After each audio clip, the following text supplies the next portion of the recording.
Olá, boa noite. O Canção Nova Notícias começa agora com os seguintes destaques. Santa Sé participa de plano para a resolução pacífica do conflito na Terra Santa. E ressalta que o terrorismo não pode ser justificado. Imposição de taxas, sanções e a relação entre executivo e legislativo. Brasília encerra a semana de intensos debates nos três poderes. Um olhar sobre o sagrado. Em São Paulo, a exposição mostra a beleza das igrejas na arquitetura das cidades. Esporte, integração e partilha. Campeonato de futsal e vôlei mobiliza jovens da Arquidiocese de São Paulo e outras 6 dioceses vizinhas. E nas vésperas do Dia dos Pais, o testemunho de devoção a Nossa Senhora de Guadalupe. O Canção Nova Notícias está só começando. Informação com fé a serviço da vida e da esperança.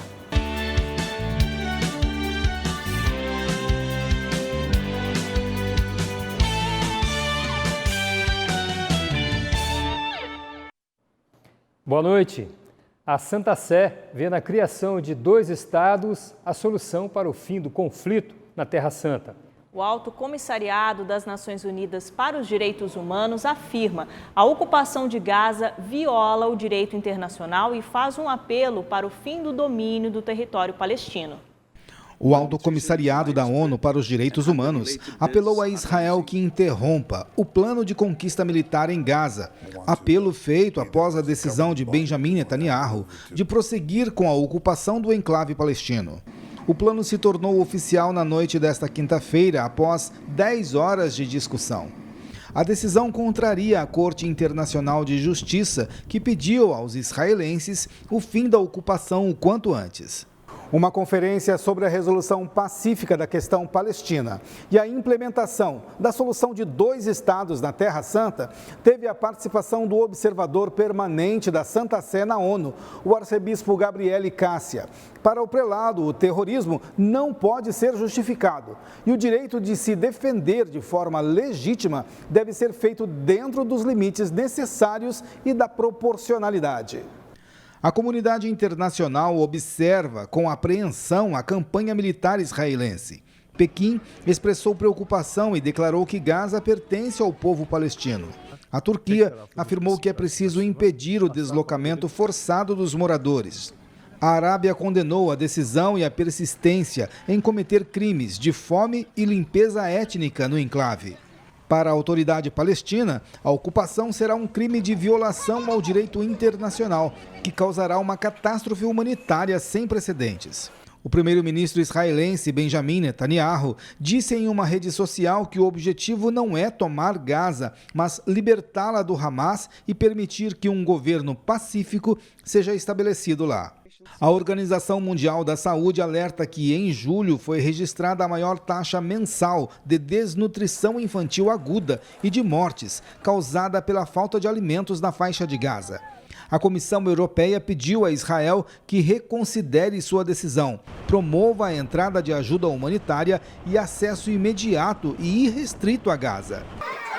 Para a Santa Sé, a solução de 2 estados, baseada em fronteiras seguras e internacionalmente reconhecidas, é o único caminho viável para a paz na região.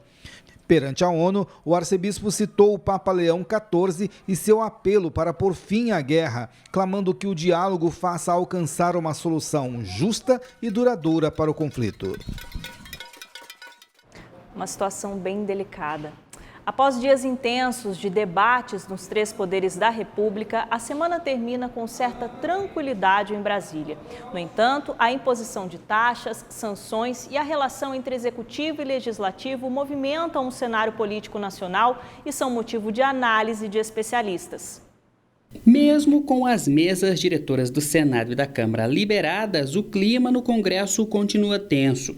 A oposição mantém a defesa de pautas como anistia a condenados do 8 de janeiro, e isso pode atrapalhar o andamento de projetos do governo. O cientista político afirma ser preciso inverter a agenda e dar prioridade a temas que aliviem as tensões. O Congresso Nacional tem uma série de projetos de interesse da população, do setor produtivo, até mesmo da questão tributária nacional, e nós estamos fazendo uma inversão, colocando em pauta essa questão de novo da polarização. A preocupação no Congresso se soma às medidas tomadas pelo Supremo Tribunal Federal sobre temas debatidos no Executivo e Legislativo.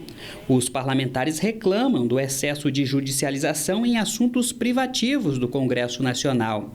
Para esse jurista, é preciso despolitizar a Suprema Corte. Tem que tirar a política do judiciário. Tirando a política e o Supremo ficando como corte constitucional é fundamental. Importante tribunal, como é nos Estados Unidos e nos países democráticos. Outro tema que preocupa o governo é o tarifaço americano. As sobretaxas de 50% sobre as exportações brasileiras podem gerar um forte impacto na economia. As tentativas de negociação não deram resultado porque os americanos não dão sinais de abertura. O que o Trump faz, ele dá o choque de tarifa em cima dos países e acaba forçando uma negociação para que ele tenha quase que um acordo com o próprio Estados Unidos de unilateral, quebrando blocos, né, de econômicos, para que seja feita uma melhor transação entre os dois países. Nesta sexta, o vice-presidente Geraldo Alckmin informou que o plano de contingência para barrar o aumento das tarifas deve ser anunciado até a próxima terça-feira. O governo deve destinar 50 bilhões de ajuda aos setores afetados. O Banco Central divulgou hoje registro de saída líquida da caderneta de poupança no mês de julho, mais de 6 bilhões de reais. É o maior saldo negativo dos últimos 3 anos. Vamos ao vivo falar com a repórter Aline Campeiro, que traz mais informações. Aline, é isso mesmo? Boa noite para você. Olá, Wallace, uma ótima noite para vocês e para todos que nos acompanham ao vivo. Exatamente, o saldo entre depósitos e resgates na caderneta de poupança no mês de julho apontou saída líquida de 6 bilhões e 300 milhões de reais em julho. Este é o maior saldo negativo para o mês desde 2022, quando os brasileiros retiraram mais de 12 bilhões de reais das contas. Restrições no orçamento doméstico, gastos sazonais, desemprego e renda instável podem explicar aí esse déficit. Agora, mudando de assunto, eu falo agora do recurso apresentado pela defesa de Jair Bolsonaro ao STF, que contesta decisões monocráticas, no caso, o decreto de prisão domiciliar determinada pelo ministro Alexandre de Moraes. De acordo com o andamento jurídico, caberá então aos 5 ministros da primeira turma julgar o recurso. Nesta quinta-feira, Moraes autorizou que médicos e familiares visitem o ex-presidente, mas vetou integrantes do Partido Liberal. E nesta tarde, o Itamaraty convocou o encarregado de negócios da Embaixada dos Estados Unidos, Gabriel Escobar, para explicar publicações da representação americana que mencionam juízes da Suprema Corte. Segundo o Ministério das Relações Exteriores, o conteúdo descreve Alexandre de Moraes, abre aspas, como o principal arquiteto da censura e perseguição contra Bolsonaro, fecha aspas, e ainda sugere que aliados de Moraes no judiciário e em outras esferas também sejam punidos. A gente fica por aqui, essas são as informações. Eu desejo uma ótima noite, um excelente final de semana. Volto com vocês, Wallace. Valeu, Aline, obrigado. Bom fim de semana para você e até segunda-feira, se Deus quiser. O próximo domingo é dia de celebrar o dom da paternidade. A história que a gente conta a seguir é sobre um pai e uma mãe que, pela fé, puderam contemplar milagres, um testemunho de devoção alcançado por intercessão de Nossa Senhora de Guadalupe. Cássio e Bruna completam 10 anos de matrimônio em outubro. Sempre quiseram ter filhos e se planejaram para isso. Porque a gente sempre pensou assim, a gente não quer ter filhos para dizer que tem filhos, a gente quer ter filhos para poder criar, conviver e fazer tudo que é importante para o cuidado deles, né? Então, a gente se organizou, no mesmo ano da pandemia, 2020, nós engravidamos, né? Tudo ia bem até que, com 26 semanas de gestação, Bruna teve um grave problema de saúde que interrompeu a gravidez.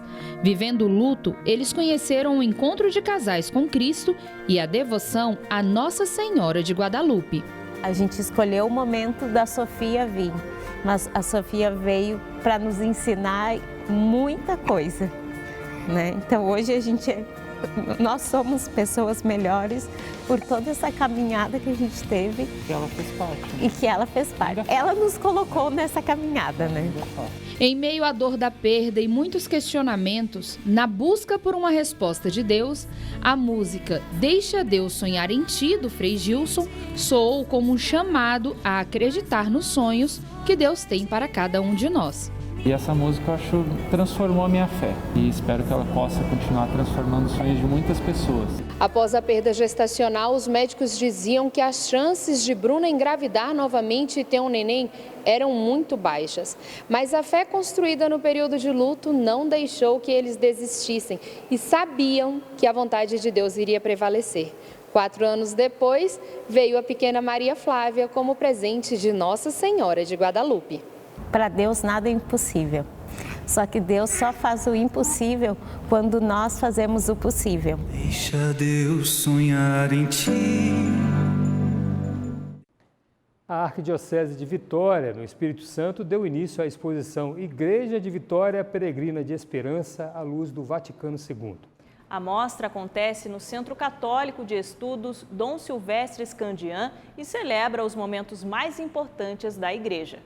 A exposição Igreja de Vitória Peregrina de Esperança à luz do Vaticano II convida o visitante a uma viagem pelo tempo com olhar e andar de peregrino de esperança. O Concílio Vaticano II foi o grande sopro do Espírito, né, nos últimos tempos, que iluminou a identidade da Igreja, a sua missão, e nos fez compreendermos como o povo de Deus. Ao trazer a história da Arquidiocese de Vitória, é esse senso de pertença. Eu faço parte dessa história. É despertar, crescer e avançar nesse senso de pertença e nessa alegria de ser igreja no contexto da Arquidiocese de Vitória. Dom Anderson Franklin, bispo auxiliar da Arquidiocese e coordenador-geral da exposição, destacou a importância da missão dos leigos e do diálogo com o mundo atual. Somos chamados, com corações inflamados pela luz do Espírito, apoiados no magistério da Igreja, a compreendermos que as alegrias e esperanças, as dores e angústias do tempo de hoje, sobretudo daqueles que sofrem, devem ser nossas, defendendo a vida em todas as circunstâncias, sendo sinais da luz do Evangelho no mundo inteiro. Quando acabou o concílio, o Dom João Batista da Mota Albuquerque, com um bispo auxiliar que ele ganhou lá no final do concílio, Dom Luiz Gonzaga Fernandes, chegaram em Vitória com toda aquela proposta, com toda aquela maravilha e pronto para comunicar a todas as pessoas o que tinha acontecido. Daí nascem as comunidades eclesiais de base, as pastorais sociais também vão começar a nascer nesse momento, e aí a gente vê então o concílio se fazendo presente até hoje. Que bela iniciativa, né? Funcionários e pacientes de um hospital no interior de São Paulo vivenciaram um momento de espiritualidade nesta semana.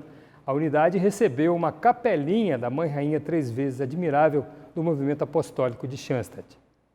Há alguns meses, a direção do hospital deu início a um oratório dentro da unidade. Um local pensado minuciosamente para proporcionar aos funcionários, pacientes e familiares momentos de espiritualidade. Já era um intuito transformar aquele espaço em um oratório e veio essa ideia junto com o Padre Danilo, que é o nosso assessor religioso.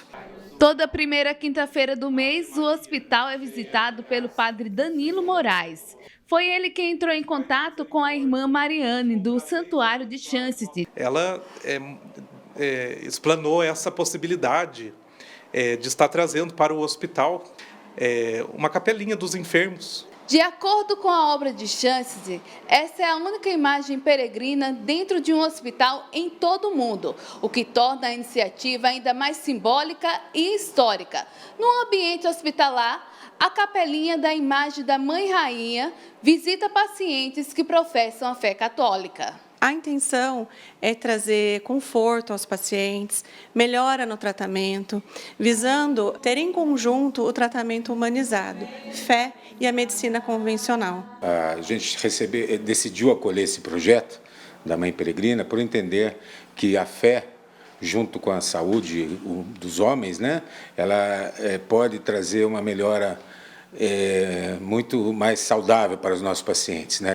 Após a acolhida, a capelinha foi conduzida para a primeira peregrinação. Foi uma honra ter recebido essa visita tão importante aqui para ela, né, para nós. Eu fico muito feliz. As visitas e peregrinações da Mãe Rainha vão continuar e os pacientes do hospital terão a chance de experimentar o carinho de mãe, que todo filho enfermo merece receber.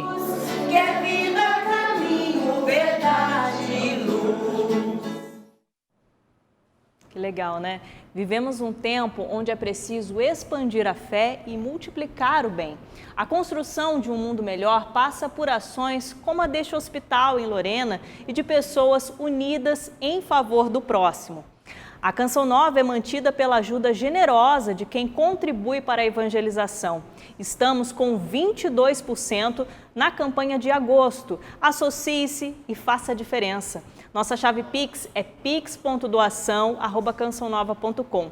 Obrigada por sua contribuição. A igreja perdeu nesta quinta-feira um dos membros mais dedicados à missão. Antônio de Pádua Vasconcelos era de Brasília e sempre atuou em sua comunidade. Era integrante do Encontro de Casais com Cristo, vicentino, ministro extraordinário da Sagrada Eucaristia e músico. Há alguns anos, Pádua, como era chamado pelos amigos, lutava contra uma doença degenerativa e, mesmo enfermo, fazia questão de demonstrar seu carinho pelo padre Jonas Abib e a comunidade Canção Nova, ajudando a divulgar o projeto Dai-me Almas. Se sentia e era parte dessa família. Aos familiares e amigos, nossos sinceros sentimentos. Em São Paulo, uma exposição com olhar voltado às igrejas das cidades. Na mais agitada como a capital paulista, os templos se tornam locais de refúgio e tranquilidade. Subindo as escadarias, Jamile contempla a beleza da Catedral da Sé. Em meio à agitação do cotidiano, a igreja que fica no centro da capital paulista é seu refúgio de oração. A nossa alma pede, né, essa presença de Deus, né? E quando a gente se depara com essa presença tão forte, né, como uma igreja dessa da Praça da Sé, então a gente tem essa sensação, né, que na nossa alma descansa, né, um descanso para nossa vida, né, corrida, né? Ricardo veio de Florianópolis e também parou para registrar a beleza do templo. Eu acho bem legal aqui, é bem bonita a arquitetura da igreja. Acho bem legal. E foi depois de contemplar e fotografar igrejas em diversas cidades ao longo de 8 anos que a artista plástica Júnia Rocha resolveu organizar essa exposição. O Olhar sobre o Sagrado já esteve em cartaz na PUC Minas em 2024 e agora se encontra na Catedral da Sé. A exposição vai até o dia 22 de agosto e tem entrada de graça. Várias fotos, né, de várias igrejas belíssimas, muitas muito diferentes umas das outras. Essa percepção mesmo, né, do sagrado. Né? Por exemplo, tem pessoas que passam perto, às vezes, de igrejas que elas conheciam, mas quando veem a foto, falam, nossa, nem parece que é essa igreja que eu conheço, né, da minha cidade, por exemplo. Porque eu nunca tinha reparado na beleza dessa igreja. Então, será um momento, um pequeno momento de contemplação. Cada igreja, São Cristóvão, Santa Efigênia, São Francisco, nossa catedral, se você passar por todas elas, você vai ver sempre gente entrando e vem, então, usufruir desse oásis de paz, de bênção, de esperança e de amor de Deus, né? A gente pode dizer realmente Deus habita essa cidade e acolhe a todos.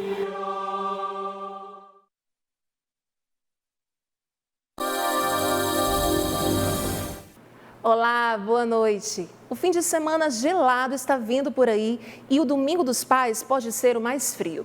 Os próximos dias podem trazer temperaturas de 5 graus abaixo da média, como você pode ver no mapa. Os gaúchos vão sentir frio por mais tempo e as chuvas podem chegar com ventos fortes no litoral do Rio Grande do Sul. E atenção, amanhã também pode nevar na Serra Catarinense. Essa onda de frio também avança para São Paulo e o sul de Minas e pode trazer chuvas. O tempo pode ficar mais instável, principalmente em Araçatuba e São José do Rio Preto, onde as máximas não devem passar dos 22 graus. Com o avanço da massa de ar polar, as temperaturas seguem caindo bastante no centro-oeste do país. No Mato Grosso, as máximas podem chegar aos 23 graus. A umidade relativa do ar fica baixa em algumas regiões, principalmente no norte de Goiás. Amanhã pode chover em Salvador e também no Rio Grande do Norte. Isso por causa da umidade vinda do oceano. Para quem mora em Teresina, pode continuar bebendo bastante água, viu? Pois o calor ainda predomina com máximas de 36 graus. Esse calor também chega no norte do país e é o caso do Tocantins, onde o tempo segue bem firme por lá. As temperaturas seguem elevadas em grande parte da região, com máximas podendo alcançar os 34 graus em Palmas. Pelo país, as temperaturas vão seguindo com mínimas de 6 graus em Porto Alegre e máximas de 29 graus em Salvador. Surf, tênis e futebol. Alan Toledo entra em campo com as informações do CN Esportes. Vamos conferir.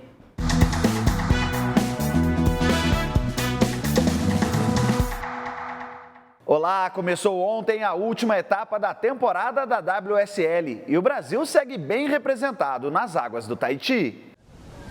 Ítalo Ferreira e Iago Dora avançaram às oitavas de final do evento. Com grandes tubos e ondas altíssimas, Teahupo foi show e vem muito mais por aí. Iago, líder do campeonato, já está classificado para a final 5 da temporada e falou da importância de utilizar a camisa amarela. Principalmente condições assim, né? Tem altas ondas, deu para pegar alguns bons tubos ali. Algumas horas demorou para vir onda, mas foi uma bateria irada e muito feliz de avançar. 18 anos e uma tenista canadense deixou seu nome cravado na história ao dar um show diante de sua torcida e levantar o troféu histórico em Montreal. Victoria Imboku fez história nesta quinta-feira. Venceu a japonesa Naomi Osaka no WTA 1000 de Montreal. Filha de imigrantes, a atleta triunfou por 2-1, com parciais de 4-6, 6-4 e 6-1. No caminho para o título, a canadense superou 3 tenistas do top 10 do ranking mundial. E agora os gols dos jogos de ontem pela Copa do Brasil. O Vasco fez valer o mando de campo e venceu o CSA em São Januário por 3-1.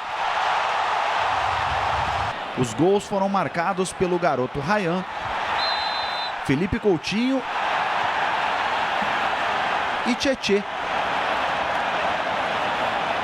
E o Cruzeiro superou o CRB. Villalba abriu o placar e aos 40 minutos, pênalti para o CRB, que o gigante Cássio voou para defender. No final, Eduardo fez o segundo do time mineiro e fechou a conta. O maior campeão do torneio segue adiante na Copa do Brasil. O CN Esportes fica por aqui e eu me despeço deixando com você uma reportagem de um campeonato que movimenta a Arquidiocese de São Paulo e outras 6 dioceses vizinhas. É a primeira edição do Catholic Games, que reúne a juventude das paróquias e comunidades e promove momentos de integração e partilha. As dioceses de Campo Limpo, Osasco, Santo Amaro, Santo André, São Miguel Paulista e Guarulhos se uniram às 6 regiões episcopais da Arquidiocese de São Paulo para a primeira edição do Catholic Games. Várias são as contribuições a partir desse campeonato, a evangelização, mas também a integração, a possibilidade de socializar. As dioceses elas têm muita vida, muito trabalho pastoral. E eu desconheço, né? São raros os momentos ao longo da vida da igreja em São Paulo que a gente consegue interagir. O projeto de promover um torneio reunindo católicos da capital e da região metropolitana é proposto pela Secretaria Municipal de Esportes e Lazer de São Paulo. Fé, juventude e esporte. É uma combinação que traz bons frutos para todos. Porque, embora nem todos serão atletas de alto rendimento, o esporte ajuda na formação, na pessoa ter bons hábitos, cuidar do seu corpo e cria uma integração sensacional. O campeonato é formado por jovens entre 15 e 29 anos que estão engajados em paróquias. Os jogos acontecem em quadras e ginásios da cidade e a grande final será em uma arena dentro do complexo do estádio do Pacaembu. Fizemos um processo seletivo nas mais diversas dioceses, né? Campeonatos internos para ali selecionar as equipes mais preparadas, bem preparadas para representar a diocese. Foi uma experiência muito positiva, porque aí nós descobrimos a quantidade de talentos, né, de atletas e de craques nas diversas modalidades. O campeonato termina no dia 16 de agosto, com a disputa das grandes finais das modalidades masculinas e femininas de vôlei e futebol. E já existe uma expectativa para uma próxima edição. São mais de 500 atletas participando, né, nas competições. Então, para ser essa primeira etapa, a gente limitou. Mas a gente já quer fazer uma segunda edição, abrindo para mais equipes, né, dar oportunidade para mais jovens participarem e também abrir para novas modalidades. O Papa Leão XIV acolheu o pedido de renúncia apresentado pelo arcebispo metropolitano do Rio de Janeiro, cardeal Arani João Tempesta, conforme as normas do direito canônico. O Santo Padre manifestou gratidão pelo serviço prestado nestes anos de pastoreio e determinou que, por Dom Orani, permaneça à frente da arquidiocese por mais 2 anos até a nomeação de seu sucessor.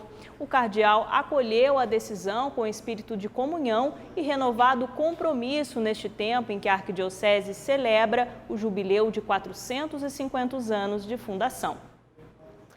A Canção Nova ganhou prêmio em 3 categorias da primeira edição do evento internacional que celebra a excelência da música católica. Um dos prêmios foi o missionário Peter de Laura com a música Até Jesus Voltar.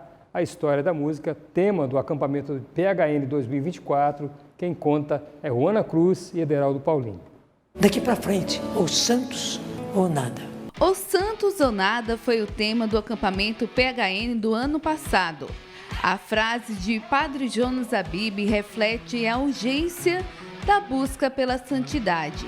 Inspirada no assunto, uma música conduziu a juventude que viveu o evento. Até Jesus Voltar alcançou milhares de corações nas plataformas musicais e redes sociais. A música tem uma pegada jovem e canta a essência do carisma Canção Nova, de anunciar a segunda vinda de Cristo. A inspiração foi justamente sintetizar todo o tema do acampamento PHN. Então, nós sabemos que durante o acampamento tem 10 pregações. Então, as 10 pregações, elas precisam ser sintetizadas no ritmo pulsante, que o jovem goste, e que fique marcado na cabeça, né, com aquelas expressões dentro da música, tudo o que aconteceu no acampamento PHN. Até Jesus voltar. Para Peter, essa foi uma das composições que mais exigiu ajustes e tempo de trabalho. A gente passou ali em torno de 3 meses, quase 4, entre faz a letra, refaz a letra, essa não, essa sim, achamos, não achamos, volta de novo, essa, né, coloca essa frase, tira essa frase. E mesmo depois da produção musical, durante a produção musical, ainda teve aquele grito de guerra que foi dentro do estúdio na hora da produção musical mesmo. O arranjo de Carlos Tocco deu vida à melodia. Existem maneiras diferentes de você construir uma música. Nós começamos muito pela parte melódica, né? Porque uma coisa que é interessante, o hino do PHN, ele tem a intenção de ser uma coisa bem jovem, pulsante, uma coisa mais para cima. Por fim, Até Jesus Voltar diz de um estilo de vida. Não dá para esquecer dessa realidade sendo um membro da comunidade Canção Nova. Porque qualquer outra coisa são situações que nos envolve, mas o nosso objetivo principal é anunciar a volta de Jesus.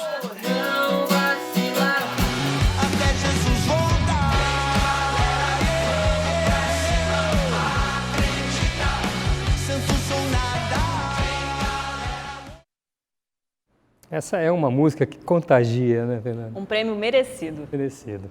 Ao longo deste mês vocacional, a igreja nos convida a escutar o coração. Por isso, o Canção Nova Notícias vai exibir conteúdos que revelam a beleza do chamado à vocação. Na reportagem de hoje, você vai conhecer o sim de um jovem sacerdote e o testemunho de um bispo que caminha com o povo, vocações que nascem do amor e florescem no serviço.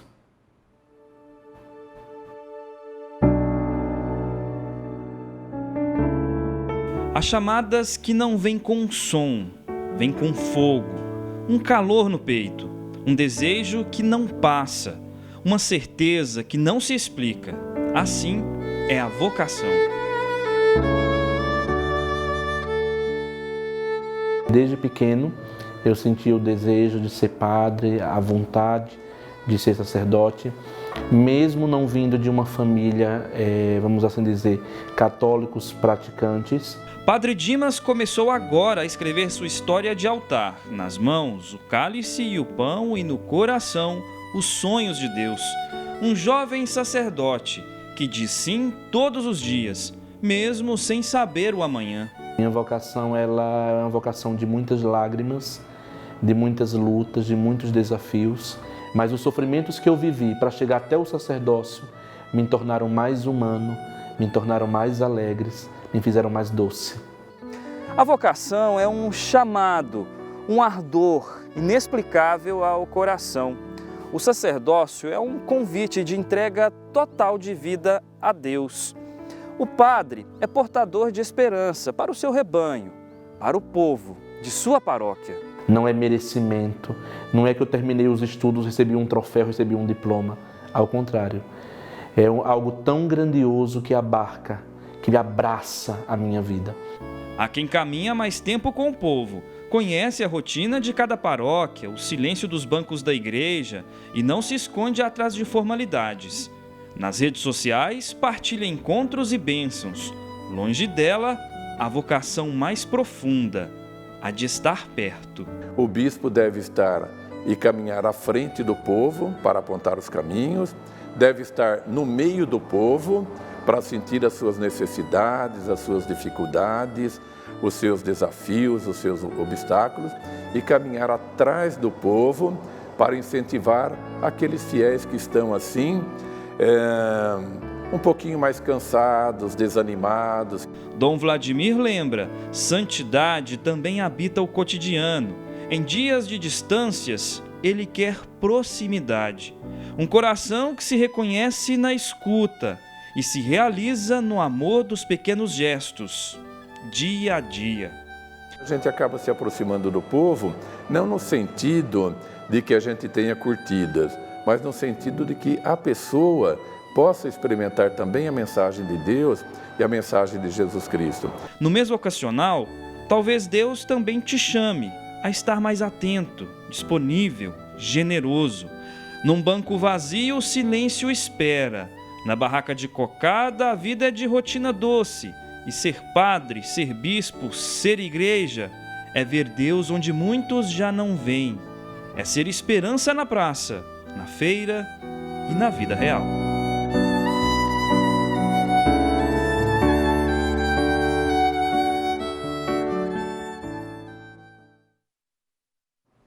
Esse foi o Canção Nova Notícias de hoje. Reveja as reportagens no nosso portal noticias.cançãonova.com. Assista daqui a pouco, a partir das 9h30, ao programa Gente de Fé e às 10h30, Jovens Sarados. Boa noite, excelente fim de semana para você. É isso mesmo, boa noite e até segunda-feira, se Deus quiser.